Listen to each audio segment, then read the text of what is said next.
jokes done? All the jokes have to be done first. They're never right. done. I'm gonna never done. Clean my hair up a little bit. Here's my motto every time Andy says something to me. Move it over. I can know. Oh, nice. I love it. I love it.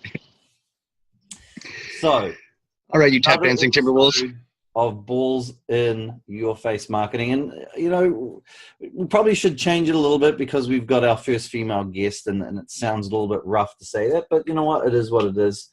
We have, not at all. We have the wonderful Karen from Brand Central Marketing. Hey, hey. Amazing. We have the Hitman Stan. He's been hitting it out there, knocking it down, setting it up. Out of the park. And we have Julian from warm, beautiful Toronto, Canada. Yeah, I could not help but capitalize on the fact that I get to sit outside today. And I am in sunny Southern California. It's beautiful. It's in the morning. Actually, not the morning anymore. Oh, it's still the morning. It's 11:42. So with that, let's move forward and chat about some stuff to help some people with stuff and marketing and things. And that's what we do. We help people with things and marketing and stuff and some sales.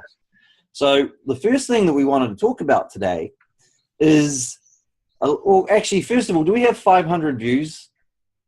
So here's a question I have. The answer is totally, absolutely. Like we're well over 1,000 if you count Facebook and YouTube. But YouTube alone, like total views for all of our videos, we're approaching I think 800 now. We've got a few titles that are ranking on Google. If you were to search how to make a GIF trend, for example, first page right on there. So hey, that's the one without me and Stan in it. That's saying something. That's true. And that is the one with in fact our first female guest. So I've started to refer to these as a sort of our Lucille ball. Okay, so maybe we should think really have some high expectations of this call because Karen's on it. But I just want to hear the dulcet tones of Stan the Hitman Way as he sings the New Zealand national anthem. So, you know, let's keep a running total on that because that's going to be a big day in my life anyway. So it will be a big day for me as well, and for all of New Zealand. So with all of this, let's just talk because my hopes and dreams are very big to me. And I have lots of hopes and dreams. One of them is to hear Dan sing the national anthem of New Zealand. But let's talk about hopes and dreams of clients a little bit and how we handle those and and so forth. So as marketers, we're dealing with people's hopes and dreams, right? Where people have some kind of crazy thoughts when it comes to online marketing sometimes, and I think some of the industry does prey on that. I think there's absolutely, from a sales and a marketing standpoint, it's easy to kind of like excite people into thinking expectations maybe grander than what they should be. So, Karen, considering you're our first female guest on the actual show of BALLZ in Your Face Marketing, I'll throw it to you first. What's your thoughts about, clients' hopes and dreams and what kind of responsibility we have to make sure that we take care of them? You're going to throw the ball to me first, Andy? I am. All right. Right down the middle. No, I think, look, I think it's a balance. Like with many things, it's a balance. You don't want a client coming to you with really super low expectations and having this Eeyore complex, because then look, I can't explain the energy forces and all the abstract stuff that goes into this, but when a client comes to us with a really poor mindset, it's tough. The relationship's tough. The campaigns are tough. But we have to balance that with managing realistic expectations. Hey, here's what it's going to take. Facebook ads are a long-term strategy. It's not a get-rich-quick sort of thing. And so if you have that balance of hopes and dreams that are the kind of stuff that keeps you up at night and you can taste it, we like them to be able to, they've got to want it. They've got to taste it. They've got to believe in it, but then also balance that with realistic expectations. Yeah. Like, and I must admit, you know, we all have those accounts where we've knocked it out of the park, where there's been some magic source that is hard to duplicate. We've had clients that have had 60 times return on ad spend, right? Where they spent $100 and made 10,000. Does that happen all the time? Not all the time. Stan, you know, what's your feeling on that? I mean, you're the creator of dreams and the exciter of goals. How do you kind of deal with all this? Yeah, so I would say, speaking from the sales side of things, you know, people often will agree to do business with me simply because I'm just realistic. You know, I'm not feeding them the BS that they've heard elsewhere. You know, I tell them, hey, look, you know, sometimes this might just not work. We don't know. This is untried, unproven. You know, you're in a weird niche. You know, there's all sorts of reasons that you know, people want to get on sales calls and work with certain people. But, you know, at the end of the day, I'm just so exceedingly realistic with people that often, you know, that is what converts them over, because they're not used to hearing the truth about things. You know, even in my personal business, you know, are there money back guarantees with some things I do? Yes, 100%. Do I guarantee that I'll increase closing ratios by double digits? Yes, I can guarantee that.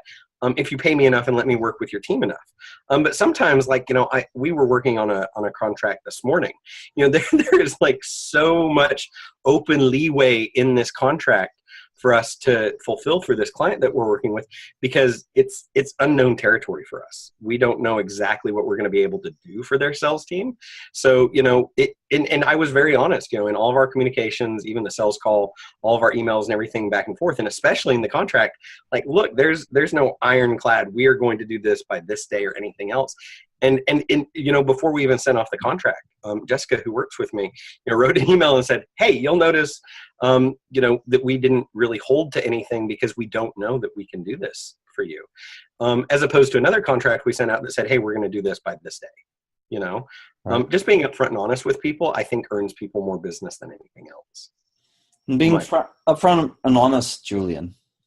Yeah. I'm a huge advocate of under promise, over deliver. And you know, I probably lose a number of deals because I'd rather, you know, if you know, a client's looking for something and I think maybe we could get it, but I'm not 100% sure, I'll either just say that flat out, you know, that might be a little ambitious. But I would much rather under promise and then have a client who's pleasantly surprised, because then from there your relationship has grown and developed. You've got a background and history to it, and then that helps you ride it out in the future if things start to turn down and go down. And on the flip side of that, you know, a client who starts to really emphasize and ask for guarantees, flat out no. You know, in most cases, and I mean, if it's something that I can guarantee that I know that we're going to do or hit, absolutely. But you know, in terms of results in Facebook marketing, you know, I'll often say I can't give you that. No one could. I don't even think Mark Zuckerberg could. So yeah, you know, I think it's a fairly common answer. And I think a takeaway for somebody who's looking at this, who's a small business owner, maybe not a marketer, is that, you know, it's important that if somebody's telling you something that sounds really, really, really good, question it, right? I don't know how many of you guys have had, you know, talking to prospects about what they're looking to do, and they've come back from, you know, their hopes and dreams have been broken, their hearts have been broken, they've spent thousands of dollars and not got the results that they were hoping for, and that's why they're now talking to us, right? Because they've got into that situation, someone's just told them what they want to hear, and it hasn't worked out that way. And that happens so regularly that there is an element of, you know, I would say probably 80% of the people that come on board with us have worked with someone else and been very, very disappointed. Then they come to us, and unfortunately, because of what's happened previously, either they don't have a whole bunch of money to work with, or, you know, they might have had their expectations put a little bit more realistically, but it's cost them thousands to get that realistic taste.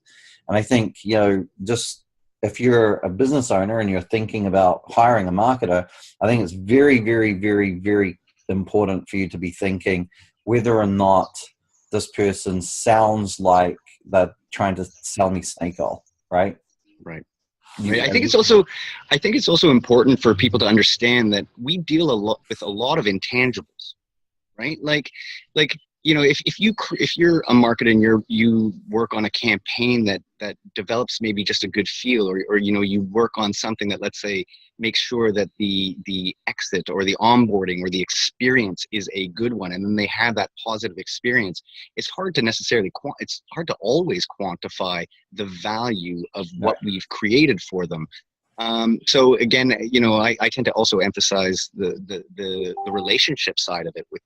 Right? At the end of the day, I mean, I treat all of my clients as if they're partners, as if, I'm in it for their long-term, I'm like a member of their team, and they need to be honest with me just as much as I'm honest with them.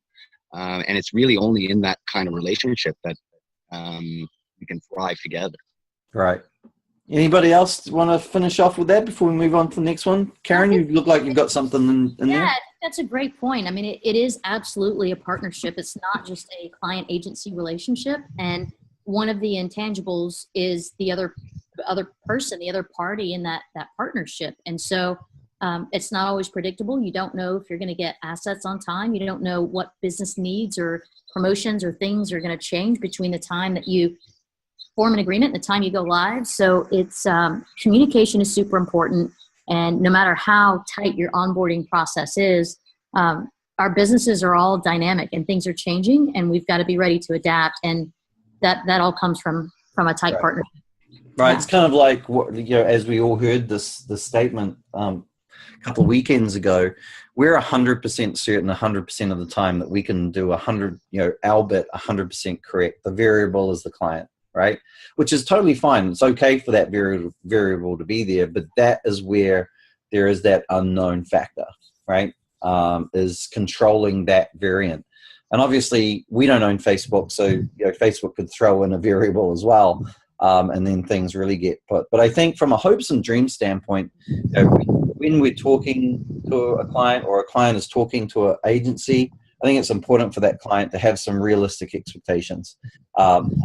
And be looking at it like any other marketing, but there could be a great upside. Like any marketing, there could be a great upside, but there shouldn't be an expectation that because it's on Facebook that I'm going to make a 10 times return on ad spend. So going on with that, it's kind of like segues in nicely to the next subject. With great power comes great responsibility, right? And we do have a lot of ability to make a lot of big things happen for people, and we can work with budgets as small as a few $1,000s right up to a few $100,000 and make some amazing things happen. Karen, what's your feeling on that? With great power comes great responsibility when it comes to marketing, and from both the client side and the marketing agency side. Well, I think it's the marketing side. The power comes from what we are able to do with Facebook, but it also comes, stand from a sales side, right? It's when they're depending on you to set the expectations, it puts a lot of kind of unfair power in your hands, because you're the one telling them what this can look like for them. And with that comes great responsibility to not just paint this beautiful rosy picture, but to let them know what this really looks like and what this journey is going to be about. It obviously for the client's long-term benefit, but also for your own, because otherwise you're dealing with a relationship just a few weeks down the road. It's not what it could be, right? So, I think it comes from the marketing side, but also from the sales side. Stan, you're the salesman. I would say, one of the things I love to do with potential clients, when they're asking about any product or service that I'm working for with any of my clients, and I'm selling on behalf of them, I always like to give a worst case scenario. A worst case scenario really puts things into perspective for a potential client, and say, and if they're saying, well, hey, how do you feel like this is going to work out? I'll always say, well, let me share, what I think could be the absolute worst thing that could happen. And then I just spell it out. I say, hey, look, we worked with someone, this is what happened. They give us this much money. This didn't go right. They didn't do this. This didn't happen. They didn't submit this, et cetera, et cetera, et cetera. At the end, of a couple months, we didn't end up, we were no longer working together, and it was a mutually beneficial feeling, and then to contrast that with, hey, but look, we've had multiple clients who we've done this for, and this, and even the average person that we work with, this is kind of what you can expect. But understand, you could fall anywhere in the middle of those. There's a lot of variables, you being the greatest variable.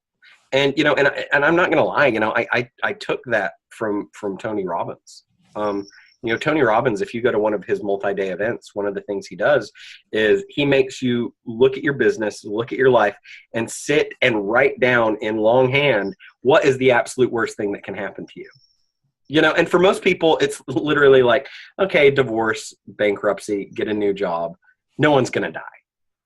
Like at the end of the day, most people are going to be just fine and probably be a lot happier, and so I always try to paint that out, in a short condensed version on a sales call, because, look, at the end of the day, yeah, you might be out of, a few $100 or a few $1,000 or something, but at least you won't always question yourself. Well, what could have happened if I did that? And potential clients love that, because once again, it's being real. It's speaking to, hey, this might absolutely all completely fail, but let's give it a go.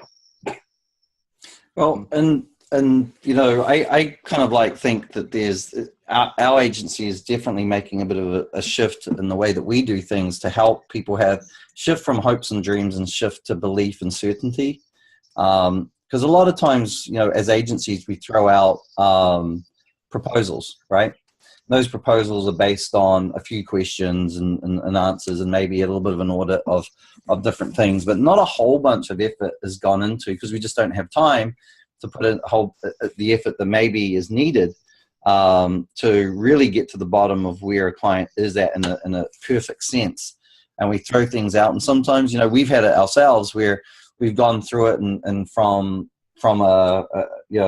an inch deep standpoint, a website looks fine, there's no major issues, and then when we get the client on board, there's some major serious issues, and we have to dig deep into it, and we get to a point where it's either we help them build a website for no additional cost, or the client's coming up with a big outlay to get themselves shipshape. And I think with having that great power and them believing in us, it sometimes can be easy to bring people on board, and then all of a sudden it's like you get that house, right, that needs some work. You buy it and it's a fixer-upper, and then all of a sudden you need to knock it down and build a brand new house, and it suddenly goes from a $15,000 rebuild to a $150,000 total, from ground up, rebuild, so to speak, or build. So from what we're finding, and I think the small businesses, and I like to go from the point of view of the client needs to really be thinking about how much effort the agency is putting into knowing their situation, right? From a sales call standpoint, what kind of questions they're asking. Are they just trying to sell them on their skill set, or are they actually digging deep into the needs that the business has and the issues that the business has, and finding out, what does that business, need to have happen to actually get a good result. And I think it's very important for any business person out there that's looking to hire an agency to really think about how that agency is focused. Are they focused on what I want, on what my issues are, or are they trying to sell me on what their skill sets are? I would avoid the skill set side and focus on the agency that's really concerned about where I'm at, and what my issues are.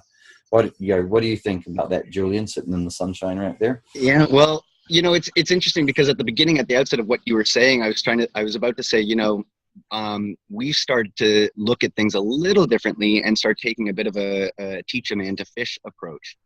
And then towards the end there, though, you started to actually talk a bit about that you investigate their sales processes, how they're handling that, and really try to sort of guide them in a more global way. And I think that ties into what we're saying when we're talking about power. First of all, what is the source of that power? Well, it's knowledge, right? Knowledge is power. That's a common expression.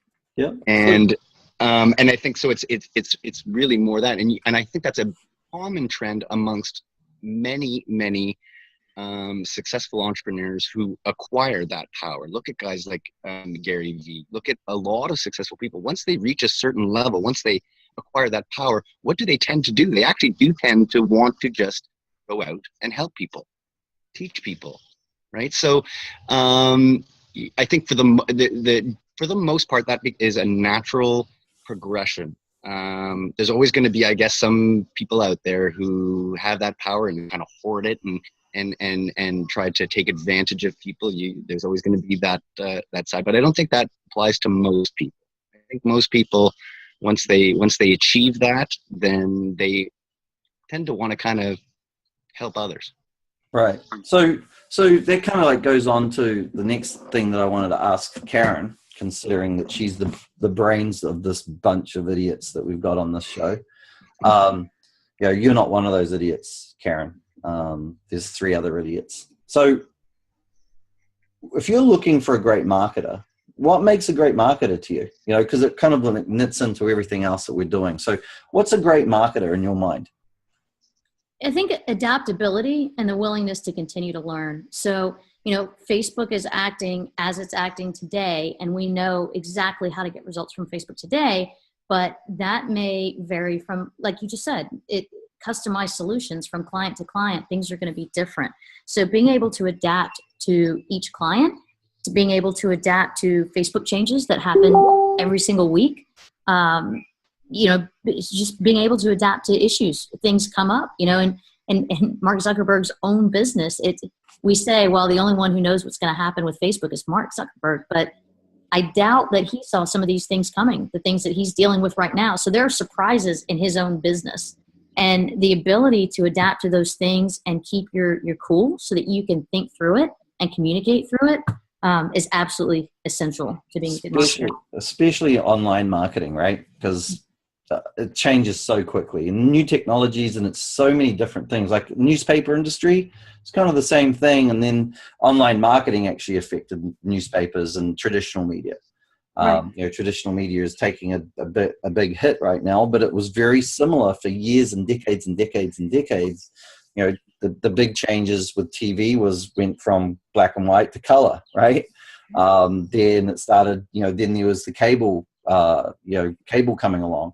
But there wasn't major shifts, whereas it seems like month to month, week to week, sometimes even there's technology changes. It can be, software changes, hardware changes, all sorts of things. There's every man under the sun that's looking to be the next big thing. We've got the Internet of Things coming on that's going to affect everything, right? Yeah, voice search and things like that. And I know you guys continue to train every week to perfect your craft. And what's interesting to me is I think clients or prospects sometimes, are a little taken aback by how much you ask them to invest in themselves, in their businesses. But the reality is we are doing that every week ourselves. We're investing our time and we're investing our money, continuing to learn the changes that are happening every week so we can stay on top of it for them. Right. Yeah, no, I think you're right. Adaptability is a huge, sure. I think adaptability, what you're saying is a huge point for sure. I think there's certainly agencies out there where they find one little trick that works for them, a little package, and then they just cookie cutter it out over and over and over again. And the problem with that is that might work for a little while, but then eventually it expires and then they find themselves sort of scrambling for what are they going to do next. So I think that point is certainly one. But one thing that I would say that is a consistent, regardless of what the technology is, whatever the platform, whatever's happening, what I think makes a good marketer, and this is actually, I'll say this is why I think as a general rule, women are probably better marketers than men. And the reason why is because of this: empathy. I think good communicators, good marketers have empathy, and they're able to, it requires that ability to step into the shoes of somebody else, to understand the customer, the product, everything, the business, understand what their nature is and what appeals to them. You have to be able to step into their shoes. Is he frozen? So Stan, what do you think? While Julian's frozen there in his backyard, he's back. He's back. He's back. Okay. He's back. It must be really cold. It is Toronto, so you must have just froze up a little bit. Go for a little run around the backyard there. So, Stan, what's your take on what's a good marketer? Well, I agree 100% with what Julian just said there. You know, I think women are probably superior to men in pretty much in every single way. This call just keeps getting better. Yeah. Hey, you know, I'm pretty sure all of us like women a lot. So, you know, it's true. Well, so, Andy. So anyway, I think what Julian's saying is so true, though. But that, for me, that always goes back to like copywriting basics. You know, I think, and most of you guys probably know, you know, one of the first things I ever did, you know, on my own kind of, you know, like my side hustle was, you know, I bought a very expensive course online from a guy named Yannick Silver, the ultimate copywriting course. You know, I think it cost me $3,000 and it was a 26-pound box of like all these old copywriting, like amazing copywriting from the last 100 years. There were DVDs, there were CDs, you know, it was this giant box, and it's still in my attic over here. And I will never throw this stuff away because it's copywriting gold. But, you know, I learned very quickly that to be able to engage with someone on a psychological level and help them to identify their needs, their wants, their desires, and then present yourself or your product or service as the solution, that's how you sell or market anything. You know, it's speaking to people at a core level. So yeah, I mean, I agree with everything Karen and Julian have said, but, you know, because that ability to just connect with people, and it goes back to even what we were talking about last, you know, with great power comes great authority. You know, if you understand the basics of marketing and sales, you can sell anything to anyone at any time for any price. Honestly, but, you know, in 2018, you have to have the product or service that isn't just mediocre. You have to go above and beyond the mark. You have to be different. You have to stand out from other people, because let's be honest, there are people that do the same things that all of us do here. Honestly, there's lots of people that do what we do. We're probably a little bit different because, you know, we hang out with Andy Seeley on BALLZ on Your Face Marketing. You know, I think, you know, all of us are invested in our own personal education to get better in our businesses. And a lot of people don't do that. They stagnate or plateau, but you have to be different nowadays. You have to, but those marketing basics of relating to people, man, that's it. Boom. Yeah, I mean, that's why I wanted to do a show like this rather than like just talk on my own. Like, you know, I see a lot of people, and that's fine if people want to get up there and give their lessons and so on. For me, again, it goes back to that sort of connecting with people, right? It's that there's something way more valuable to me in something like this, where you're having a conversation and you know when a conversation's taking you somewhere, right? And that's what I think I like about this show that we're doing. What we're trying to do here is that it's not just here we're going to teach you this. Is we're going to talk about it, and hopefully, you know, because I find that, you know, these are engaging conversations. I'm getting something out of this. This is almost like, you know, another sort of training opportunity for me, and at the same time, hopefully, I think other people are kind of coming along for the ride, and getting a little more out of it. Yeah, and I think, you know, I agree with everything you guys are saying. What makes a good marketer? You know, I think technically, what makes a good marketer is, you know, being, like, as you guys have said, is being able to concisely put together a message that's relevant to the audience that's out there, right? That would go across all different types of marketing platforms. But then nowadays, a good online marketer, not only are they able to do that, but they're also able to mix it all together from an ongoing standpoint. Because, you know, what we do a lot of times is we build systems which all work with each other, right? You know, your email campaigns, your marketing your Facebook campaigns, your Google campaigns, everything that's going on and more can all work together as a system. And being able to look at processes and being able to break those down and then put the relevant message to the correct audience whilst thinking about the client's goals and hopes and expectations. And it's quite a juggling act. And, you know, any online marketer, I think, that's not spending thousands on knowledge should not be in business. And, you know, if I was a small business owner that owned XYZ, you know, products and services or whatever I'm trying to sell, I think one of my questions that I would like to know is how much money are you spending on knowing your stuff? How much, what's your budget for your, that would be a question that I have for the agency. What do you do and how much money do you spend on knowing your shit? That's a great one. We've taken, I can't even, I have no idea at this point how many hundreds of sales calls. Never once been asked that. Nope. And I'd be happy to share that information. It's just nobody ever asked that. I think it's a great question. We actually talk about it in our sales pitch, and no one asks. And I'm not sure how much they care, unfortunately, but we have a good, solid discussion about it. But, I think people think it's really easy to make loads of money online. They just don't know how to do it.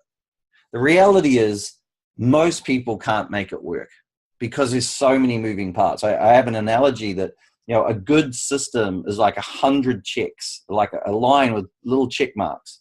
And you got to check every single one of those 100. You drop one of those checks, you're losing, those little check marks. We go, yep, that's good. Yep, that's good. Yep, that's good. You drop one or two of those, you're going to start losing efficiency. You drop 10, it's not going to work, right? Well, and so many of the things that do work are counterintuitive, right? Exactly, right. So you got to be able to know what's wrong, and be able to go through it. And a little bit, my dad was a mechanic, right?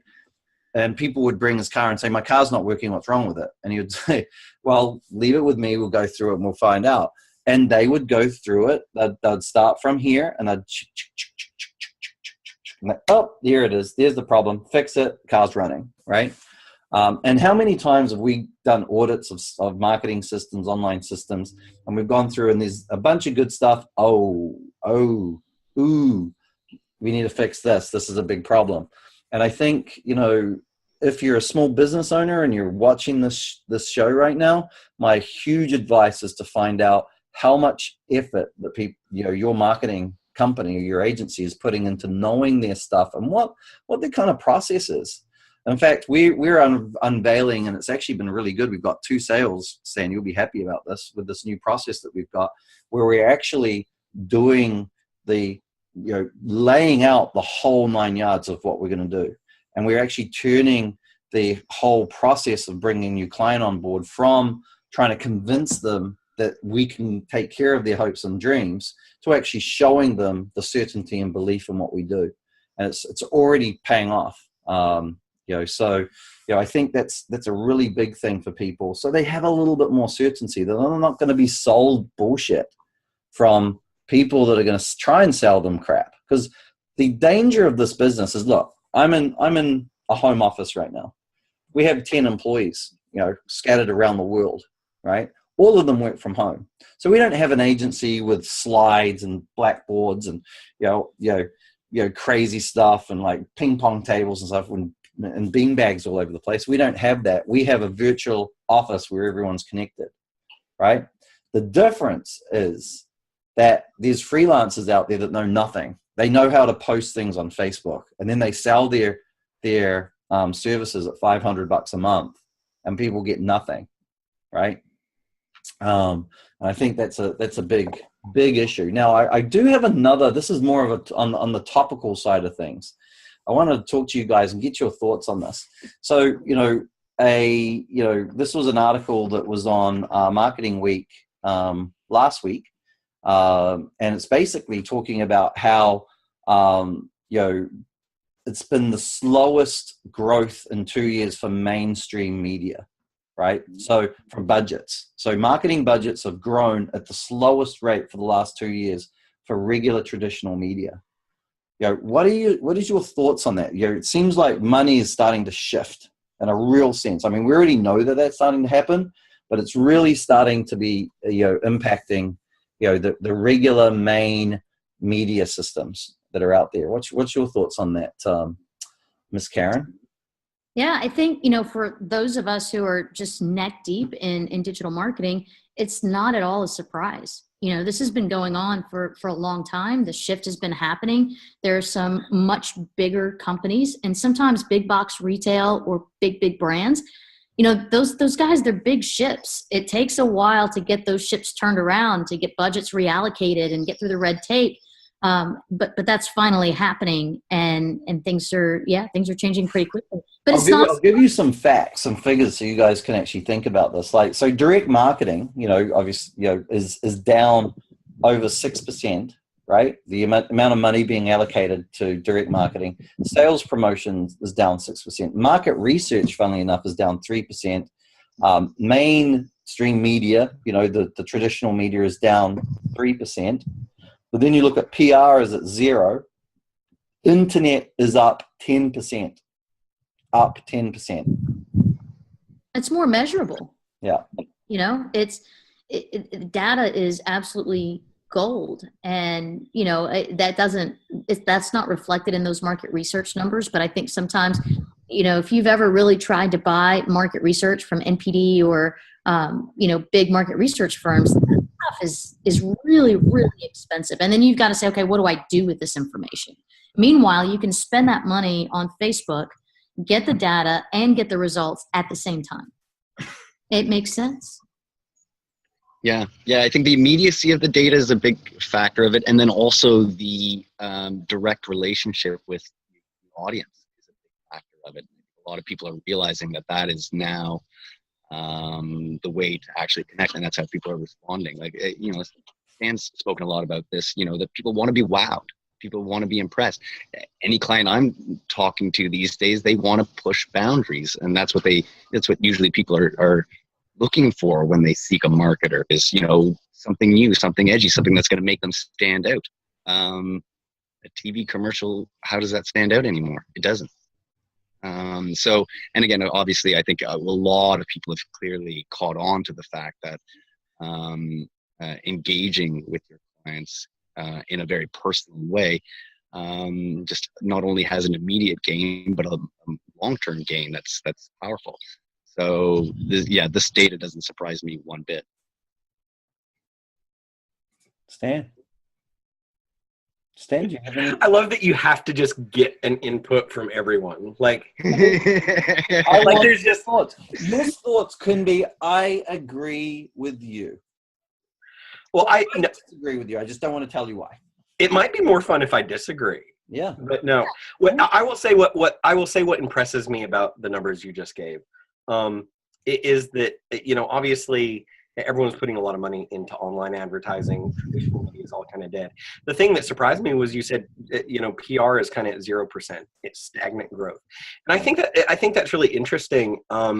Just from a marketing and sales perspective, we're for those of us who have been working online or had our own businesses for a while and watched, the history of internet marketing, like the great Google smackdown, of a few years ago, or when, Facebook does a huge algorithm change or anything like that. Like, look, now is always the best time to start marketing. But if you don't market along with do some sort of brand awareness, you're in a lot of trouble. And especially, as more brands start taking monopolies of different niches and different verticals, I think PR is going to be a huge thing. And so I'm really intrigued by that number, just because, social proof is everything. From a psychological standpoint, social proof is everything. And if I can't get online and see that Andy Seeley at Creatively Disruptive has influenced some other people, I don't want to do business with that guy. He's a Kiwi. He's in my country. Why is he even here? Does he have a green card? Is he a citizen? What's going on? No, I love Andy Seeley, but an email to get them to check me out. Yeah, there's social proof there. There's social proof. So I'm intrigued by that. I would say they're saying, I'm actually, I hear what you're saying, but I actually think it's almost to the positive with all of those numbers being down, except the internet. It's almost a positive that it's flat, and true. It indicates that maybe that's sort of a positive, or people are on the fence. They don't really know where PR is going. But you're absolutely right. It's we have clients who are in the same niches. Everything is almost identical about their businesses, and the only difference is one has spent more on brand awareness than the other. And it's a drastic difference in the results. Yeah. And here's the thing, though, isn't online engagement in a way replacing PR anyways? I mean, I think that's part of the thing, is that PR, we know it. I know when someone's run a campaign, when they're running damage control or whatever, that it's a slick, coordinated message. that a PR agency that they've hired is putting behind it. I think most people do, and that's why. And I feel like a bit of a broken record talking about sort of the new economy of authenticity. But I think people do see through that polished message and aren't responding to it. They're responding to companies where the employee is engaging with them directly. Well, that is direct public relations. So it's I can kind of see that's my, I hear what you're saying, Stan, about, that's a bit of a surprise. And I agree that, there's still room for that industry, but I think, Julian, though, that's a little bit of marketer speak, right? Because we as marketers very easily understand what's going on. But I still hear and see around me people who are, totally taken with a newspaper article. I mean, how did, not to get too political here, but how did all this fake news impact everything, right? And it's because people don't always see through things so easily. Yeah. Right. Yeah, and I think PR nowadays it's shifting. There's always PR covers everything, right? PR is shifting into the digital world. How do you get on, whatever, the Huffington Post? How do you get blah blah blah blah blah? And it's definitely shifting. And I think the average person that owns a business and doesn't have time to spend a lot of time on blogging and so forth, there's still that room for that PR firm to come in and get them organized, maybe help them with some articles, put their stuff together and put it out there, because that's what the old PR firms would do, right? They'd write an article, they'd shop it to different agents, different media outlets, and try to get picked up and get some interest going. Now it's a little different. The fractured nature of the businesses that we're dealing with, there's so many outlets now. I mean, but the amount of blogs that are out there and how specific it was. 50 years ago, there were newspapers and TV and radio stations that kind of covered the gamut, right? 60 years ago, a radio station would have music, news, sports, and plays all on the same place, and you just tune in at a different time to get whatever kind of content that you want. Nowadays, your radio is changing to the point that you have a very segmented topic list, right? You have golden oldies, 80s, 90s when it comes to music. Then you have sports, you have news, you have all sorts of different things. And that's, I believe, is an impact on TV. TV is now being impacted by the internet because of the same thing. That's why you're seeing much more specific niche type information, because people are looking for that. They're looking for what they're interested in. And the internet's really is focusing their mindset on, I want the information that I'm interested in. I'm not interested in this information, right? Which goes back to a little bit of last week. I think we spoke very, very briefly about was the danger of the echo chamber, right? The danger that we all live in this thing where we only hear what we want to hear and we don't hear things we don't want to hear. It's the good and the bad. As marketers, we're trying to chase that, right? We're chasing what people want to hear and we're trying to give them more of what they want to hear. The internet in itself really does allow people to do that. And maybe there's, an element of being disruptive with people. Our company is creatively disruptive, and we're kind of like putting through some thoughts of how do you disrupt that audience and their message, utilizing maybe something that they don't quite want to hear, but it's a subject that they're interested in, right? To get them to go, what was that about? And, because we are living in an echo chamber land right now. It's amazing to me that people don't know that even certain things are going on because they're not interested, especially politically, especially social justice wise, right? It's very much going in, whether you're this side or that side or believe in that or believe in that, everyone's following their own little niche. And as marketers, and definitely if you're in PR, you're trying to figure out, how do I take advantage of that, right? Because that's the way things are going. And then so with all of that, what I'd like to finish up with is, I was reading a really interesting article about marketers and agencies embracing their flaws, right? And being very honest about their flaws with their client base and with their marketing even. How do you feel about that? I mean, we're always trying to hide our flaws and show ourselves as strong.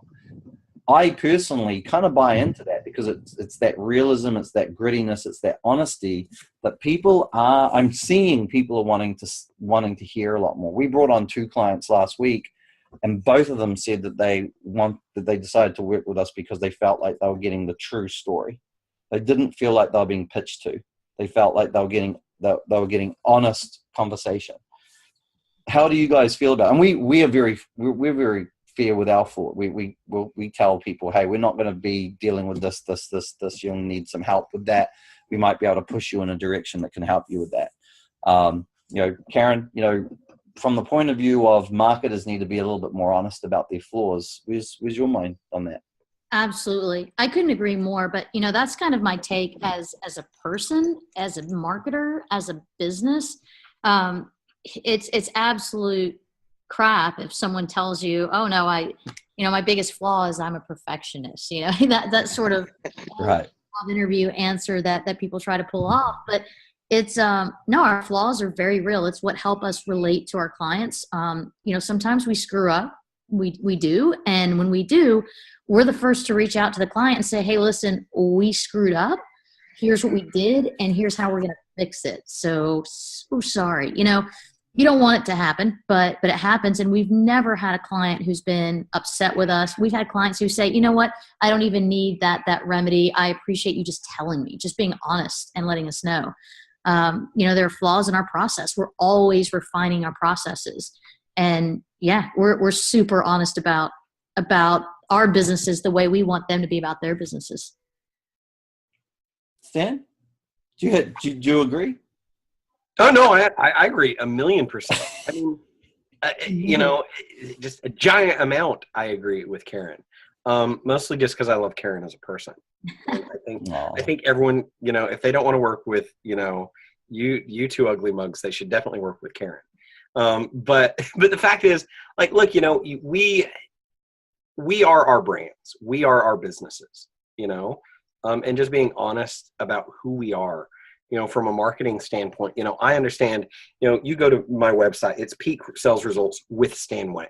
That's me, that's my brand. And so like, me personally, when I think of like sales and marketing, the things I've done over the last few months is I've tried to be very honest and very transparent about who I am.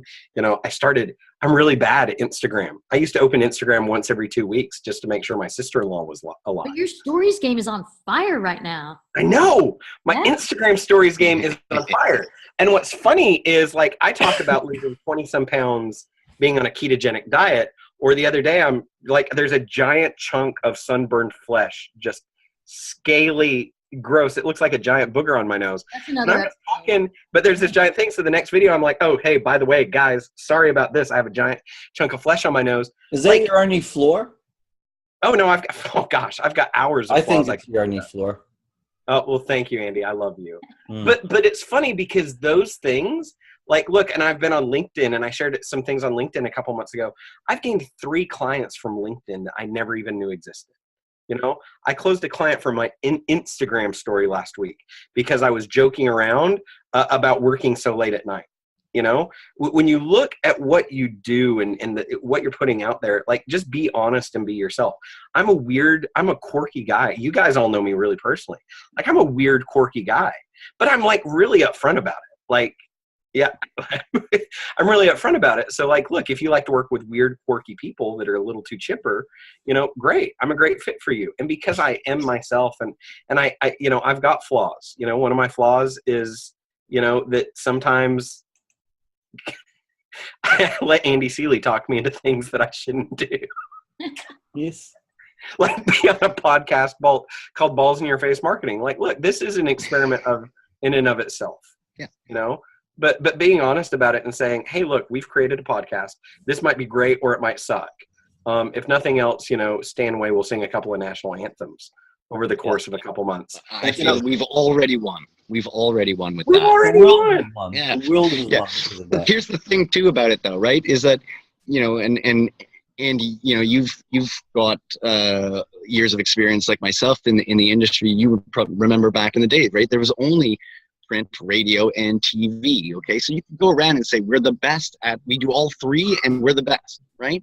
Well, you can't know everything now. And I think maybe this is sort of a misunderstanding that a lot of people maybe have about online marketing. They think it's this mysterious thing where there is one solution and either you know how it works or you don't. But the reality, I think, is that there's a lot of ways to skin this cat now. And it's actually just really, people, I mean, certainly there are some common principles and themes and strategies that we are all implementing, but at the same time, we're always innovating on them. We're always trying to see, well, what new kind of creative way can we tweak this? What if we reverse this? What if we put the full article here instead of here? What if we, so nobody can be the master of anything right now. And anybody who's trying to promise that and isn't being honest with the fact that here, look, this is where we're really good, this is where we're weak. And really that's what I think most agencies and companies should be doing, is to exactly be honest about that and say, here are the gaps, and we'll bring other people in when where they are. And I'll kind of like we'll wrap this up, but I think a lot of people, when they're going out there looking to hire an agency, they need to think of it a little bit like a bit of a job interview, right? I can't tell you how many people that I've come to, and the only thing they're asking is, how much is it? It's the only thing that they ask. They don't ask a lot of really important questions. I mean, the how much is it is an important question because you probably have a budget, but it's probably number 8 or 9 on the list of important things to know, right? It's whether or not you can get it done. It's whether or not it's the right agency that's going to take care of you.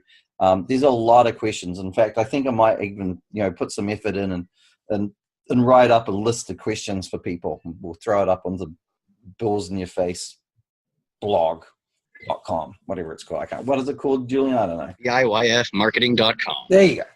So I'll work on that. I might even throw some questions at Karen, so maybe we'll joint author it. But I think it's really important for you as a business owner, when you're looking to hire a couple of hustlers, 3 hustlers or a beauty like Karen, you need to come with some questions. You need to come with some thought as to what you're trying to accomplish, and ask some questions through that. Don't just sit there and be sold snake oil. When people ask me what's the cost, how expensive is this? What's the cost? I truly tell them, look, if we don't get you any results, if your marketing agency doesn't get you any results, it's really freaking expensive. Even if it's $500 a month. Right. If you get results at a reasonable cost per lead or cost per acquisition, then it's super cheap. Right. So it really just comes down to that. So yep. Pay $500 for you don't know what. And with that words of wisdom, we'll end with the dulcet tones of Karen, and we'll say goodbye. I'm going to have Karen back, just everybody, because I'm sure you all want to hear from her again. You probably will try and get rid of one of the other guys, maybe me. Thanks for having me, guys. And thanks, Karen, for coming along. I think it's been really good. I think basically we've just helped people figure out how to interview and their next agency. Good. That's a great start. Good job, boys. Awesome. Thanks so much, Karen. Yeah. So have a good one. We'll see you next week. And next week, we're actually going to have Rutger on, and we're going to be talking about some bots. Bots and automation. This is big stuff. This is big stuff these days. Thank you, Karen. Thank you. Adios, amigos and amiga.